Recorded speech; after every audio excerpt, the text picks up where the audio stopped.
구독과 좋아요 꾹꾹 눌러주세요. 뿌잉뿌잉.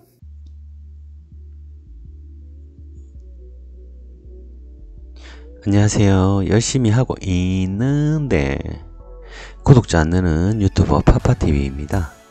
이번 영상은 제가 고속버스 회사에 취업할 때 필요했던 서류 준비 및 자세한 내용과 고속버스 기사가 되기 위한 꿀팁에 대해 설명해 드리고자 영상을 만들게 되었습니다. 이 영상을 보고 준비하신다면 고속버스 회사에 취업하는데 분명 도움이 되실 거라 생각하고 시작해 보겠습니다. 구독과 좋아요 부탁드리겠습니다. 첫 번째, 고속버스 기사가 되기 위한 자격 조건. 일단 먼저 내가 고속버스 회사에 입사 서류를 제출할 수 있는 자격 조건이 되는지를 먼저 알아야 합니다. 각 고속회사마다 응시 자격이 조금씩 틀리지만 저는 보편적 응시 조건에 대해 설명드리겠습니다. 버스 경력만 경력으로 인정해주는 회사가 있는 반면 대형 화물차 경력도 경력으로 인정해주는 회사가 있습니다. 참고하시기 바라겠습니다. 일종 대형 면허 발급한 지 4년 이상 지나야 하며 시외, 관광, 시내, 마을버스 운전 경력 4년 이상 되어야 합니다. 여기에서 마을버스 경력도 버스 경력으로 인정해 주나요? 의문을 가지시는 분들도 계시겠죠? 제가 고속버스 지원했을 당시 마을버스 경력도 경력으로 인정이 되었었습니다. 그리고 대형 화물차 경력도 인정해 주는 회사가 있는 걸로 알고 있습니다. 각 고속사 채용 공고 내용에 기재되어 있으니 채용 공고문을 참조하시면 되겠습니다. 이 조건이 충족되셨다면 고속버스 지원이 가능하고요. 학력은 묻지도 따지지도 않습니다. 지랄하고 자빠졌네. 두 번째, 서류 준비에 대해서 한번 알아보도록 하겠습니다. 1. 이력서. 이력서는 입사지원서와 거의 동일한 서류입니다. 고속사의 준비 서류에 포함이 된다면 꼭 준비하셔야겠지만 이력서 항목이 없으시다면 굳이 준비 안 하셔도 될 것 같습니다. 하지만 저는 준비를 해서 제출했습니다. 남들보다 조금 더 준비된 모습을 보여드리기 위해서였죠. 2. 입사지원서. 입사지원서는 각 회사 홈페이지에서 다운로드하여 작성 제출하는 회사가 있는 반면 입사지원서를 제외한 나머지 서류를 준비해 고속회사에 방문하여 당일 그곳에서 바로 작성하여 준비한 서류와 함께 제출하는 회사도 있습니다. 입사지원서 작성하실 때에는 워드로 작성하지 마시고 자필로 작성하시는 게 조금 더 플러스 되지 않을까요? 제 생각입니다만 이력서든 입사지원서든 성의가 들어가 있는 무언가를 보여주시는 게 서류 면접관들에게 조금이나마 어필이 되지 않을까 하는 망고 제 생각입니다. 네. 3. 주민등록 등본이 필요하고요. 4. 주민등록 초본도 필요합니다. 5. 가족관계 증명서. 6. 경력증명서. 경력증명서는 재직증명서와 같다고 보시면 됩니다. 그런데 이런 경우 있잖아요. 현재 다니고 있는 회사에서 재직증명서를 준비해 줘야 하는데 회사에 말하기 곤란한 그런 경우, 이럴 땐 회사에 요청하실 때 은행 업무용으로 필요하다고 말씀을 하시거나 이것도 싫으시다면 국민연금 가입 증명서를 준비하시면 됩니다. 국민연금 가입 증명서가 경력증명서라고 보시면 됩니다. 7. 건강보험 자격 득실 확인서. 국민건강보험공단에서 발급받으실 수 있으며 전체 내역이 나오는 확인서를 발급받으셔야 합니다. 8. 운전경력증명서. 운전경력증명서도 전체부가 필요한데요. 운전면허를 취득한 날로부터 전체 경력을 발급받으셔야 합니다. 면허증 취득 이후 사고 이력과 교통위반 내용, 예를 들어 안전벨트 미착용, 신호위반 등등 과태료 전체 내역이 다 나옵니다. 이런 내역을 보고 면접관이 점수를 반영하여 서류 심사를 하시는 것 같습니다. 위반 내역이 많으면 안 좋겠죠? 그러하니 고속버스를 준비하시는 분들이라면 버스 운전할 때만이 아닌 승용차 운전 시에도 위반 범칙금, 과태료를 받지 않도록 주의하셔야 합니다. 9. 정밀검사 종합판정표. 버스 운전을 하신 분들이라면 다 아시겠죠? 모르는 분들을 위해 설명드리도록 하겠습니다. 운전정밀검사에는 신규검사, 특별검사 두 가지가 있습니다. 운전정밀검사는 한국교통안전공단에서 본인이 직접 사전 예약 접수하여 지정한 날짜에 방문하여 검사하고 결과표를 당일 받아오는 건데요. 두 가지 다 검사하는 방식이 비슷합니다. 틀린 점을 설명드리자면 신규는 컴퓨터 모니터 같은 것을 보고 문제를 푸는 것인데요. 검사 항목은 속도 예측, 정지거리 예측, 거리지각, 주의전환, 반응조절, 변화탐지, 인지능력, 지각성량, 인성검사. 일반적인 검사를 하는 방식이고 특별검사는 운전준수성, 안정성, 적응성, 상황지각, 위험판단, 정서안정, 행동안정, 현실판단력, 민첩성, 야간시력, 동체시력 측정을 하게 되는 겁니다.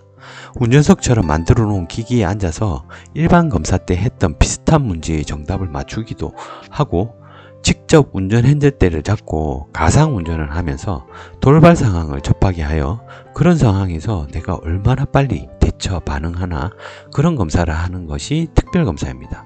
특별검사는 중상사고 이상의 경력이 있는 사람이 필요로 하는 검사인데요.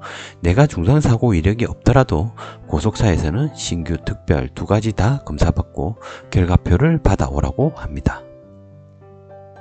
검사 판정표는 각 항목 1에서 5점으로 결과가 나오는데요.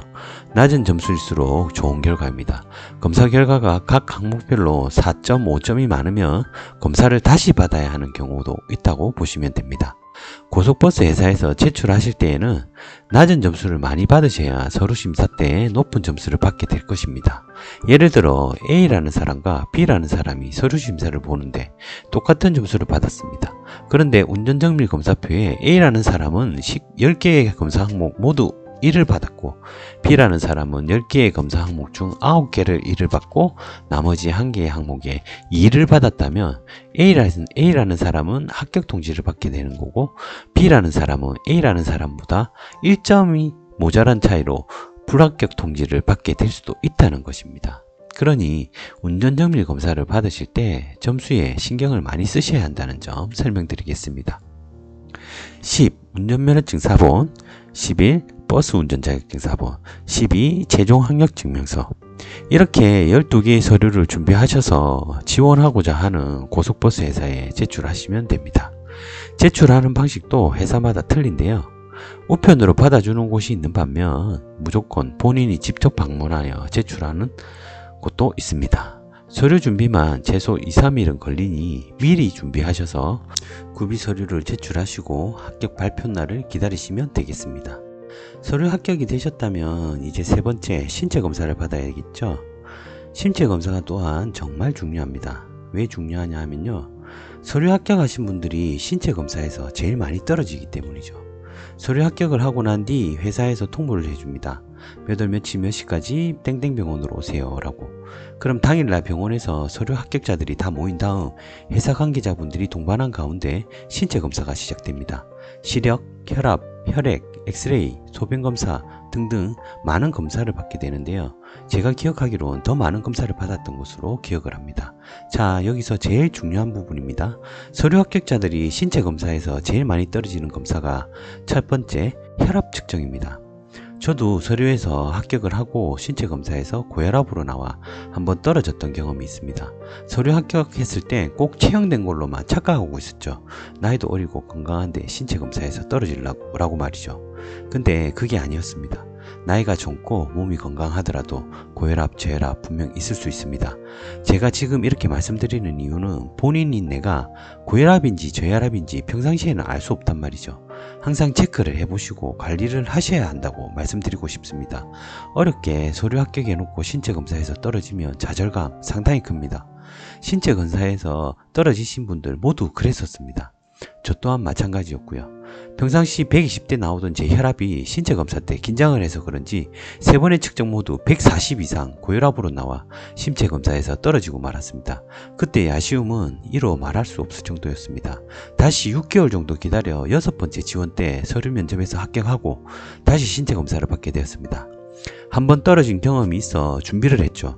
검사 받기 전 우황청심만 먹고 최대한 몸과 마음의 평안을 유지하면서 혈압 체크를 했더니 131 나왔던 걸로 기억이 나네요. 140 이상 나오면 집으로 가셔야 합니다. 혈압 측정은 총 3번의 기회가 주어집니다. 신체 검사를 받게 되면 누구나 긴장이 되어 신체 검사 받는 날 같이 검사 받았던 모든 분들이 그랬으니까요. 긴장이 되면 수치가 높게 나옵니다. 평상시 혈압 체크하시면 정상 수치가 나온다 하더라도 신체 검사장에서는 긴장을 해서인지 다른 분들도 높은 수치가 나왔었습니다. 이 점 참고하시고 평상시 건강관리 잘 하셔야 합니다. 두 번째, 시력. 예전에는 안경 없이 시력이 1.0 이상이었지만 제가 마지막 신체 검사를 볼 때에는 안경을 쓰고 1.0 이상으로 바뀌어서 시력 검사에서는 별 문제가 없었던 걸로 기억이 나네요. 어떤 분은 이전에 시력에서 떨어진 경험이 있어 라식 수술하고 신체 검사 받으러 오신 분도 있었습니다. 그리고 다른 검사는 별 문제가 안 되었던 것 같고요. 마지막 검사는 몸에 문신 검사를 하시더라고요. 검사를 받을 때 저걸 왜 하는지 궁금했지만 입사를 하고 난 뒤 알았습니다. 고속버스 기사들은 숙소 생활을 많이 하게 됩니다. 각 지역의 숙소에는 다른 많은 선후배님들과 함께 숙소 생활을 하기 때문에 남들에게 혐오감을 줄 수 있는 문신하신 분들은 신체 검사 시에 떨어질 수도 있다는 점 참고하시면 될 것 같습니다. 세 번째, 신체 검사를 통과하였나요? 이게 끝이면 얼마나 좋겠습니까? 네 번째, 면접을 보러 가겠습니다. 고속사 본사 회사 중력분들 5분 정도 앉아있는 그 앞에서 면접을 봐야 합니다. 지원자 4명, 5명 정도 함께 들어가고요. 이것저것 질문하시고 질의에 답을 해야 합니다. 보통 운전경력증명서에 나와있는 사고 내용이라든지 위반 내용에 대해 많이 물어보십니다. 제가 앞서 말씀드렸듯이 왜 운전경력증명서에 위반 내용이 없어야 하는지 아시겠죠? 위반 내용이 많으면 질문이 많이 들어옵니다. 면접은 엄숙한 분위기에 긴장을 해서 그런지 답변을 제대로 못하는 경우가 허다했습니다. 면접에서 떨어지는 분들도 많이 계셨습니다. 그러니 면접 준비도 잘 하셔야 합니다. 이건 뭐 대기업 취업하기보다 더 어려운 것 같네요. 하지만 이것이 현실이었습니다. 절대로 가장해서 말씀드리는 거 눈꼽만큼도 없습니다. 5번째, 로드 테스트 및 체력 검정. 로드 테스트란 지원한 회사의 고속버스를 타고 실제 도로 주행을 하면서 테스트를 하는 것입니다. 응시자가 운전을 하고 뒷자리에는 면접관 1분, 교관 1분 이렇게 2분이 탑승한 가운데 운행 테스트가 시작됩니다. 응시자의 운전 습관을 보는 것이지요. 이 테스트는 FM으로 운행을 하셔야 합니다. 여기서 잠깐 교관분에 대해 설명드리겠습니다. 교관님은 지원한 회사의 선배님 중 한 분이실 겁니다. 다년간의 대형버스 운전 노하우를 가진 계신 분이라 생각하시면 되겠죠. 교관님은 로드 테스트에서 만나 뵙는 것이 끝이 아니라 최종 합격하신 분들은 고속사에서 4주에서 길게는 6주 노선 교육을 받게 됩니다. 이 교육을 받으실 때 2-3명의 교관님과 함께 전국을 돌아다니며 교육을 이수하게 됩니다. 이 교육에서 필요한 필수 내용들은 고속버스 되려면 2편을 준비해서 영상 올리도록 하겠습니다. 이번 영상에 교육 내용까지 올리면 너무 복잡할 것 같아 2편을 준비하도록 하겠습니다. 다시 본론으로 들어와서 체력검정. 체력검정은 말 그대로 응시자들의 체력 테스트를 하는 것입니다. 달리기, 윗몸 일으키기, 푸시업, 오래 달리기 등등 체력 테스트를 해서 점수를 주는 것입니다. 체력 테스트는 경찰 공무원 지원했을 시 받는 체력 테스트 기준에 한 2분의 1 정도의 난이도를 적용해서 측정받는 것이라 설명드렸습니다. 평소 체력 관리도 하시면 좋을 것 같습니다. 위 내용들은 모두 점수로 계산하여 최종 합격 점수에 적용하는 것이기 때문에 점수를 잘 받으셔야 최종 합격자 명단에 올라간다고 말씀드릴 수 있습니다. 위 내용은 실제 제가 고속사에 입사하기 위해 받았던 내용을 토대로 설명드린 것이며 고속사마다 틀리다는 점 유의하시기 바라겠습니다. 고속버스 회사에 취업하기 위해 준비해야 할 것이 이거 외에도 더 많이 있습니다. 이 영상을 보시고 준비하신다면 고속버스 기사가 되기 위해 한 걸음 더 다가서는 것이라 생각이 듭니다. 대형버스 운전하면서 최고의 직업은 고속버스라 말씀드리고 싶습니다. 그 이유는 연봉 면에서도 그렇고 기사님들의 복지 혜택이라든지 자녀들의 학자금 등등 안정된 생활을 할 수 있는 직장이라고 생각이 듭니다. 위 모든 항목을 통과하셨나요? 그럼 최종 합격? 아니죠. 4주에서 6주 노선교육이 나와 있습니다. 노선교육에서도 마찬가지로 개인별 점수를 매겨 등수를 정합니다. 등수를 공개하진 않지만 1등에게는 회사에서 제공하는 선물도 받게 됩니다. 타 고속사에서는 이 등수로 4번을 정한다고도 합니다. 연령순으로 4번을 주는 회사도 있고요. 4번이 빠르면 늦은 4번보다 좋은 점들이 분명 있습니다. 노선교육에서 최종 합격이 불합격으로 바뀔 수도 있습니다. 교육도 성실히 잘 받아야 하는 중요한 포인트입니다. 최종 합격 이후 고속버스 노선교육은 어떻게 받는지, 교육 내용은 무엇인지 등등 2편도 준비해서 영상 올리도록 하겠습니다. 1편 내용만큼 정말 중요한 내용이 있을 거라 생각이 듭니다. 기다려 주시면 감사하겠습니다. 허접한 영상 끝까지 시청해 주셔서 감사합니다.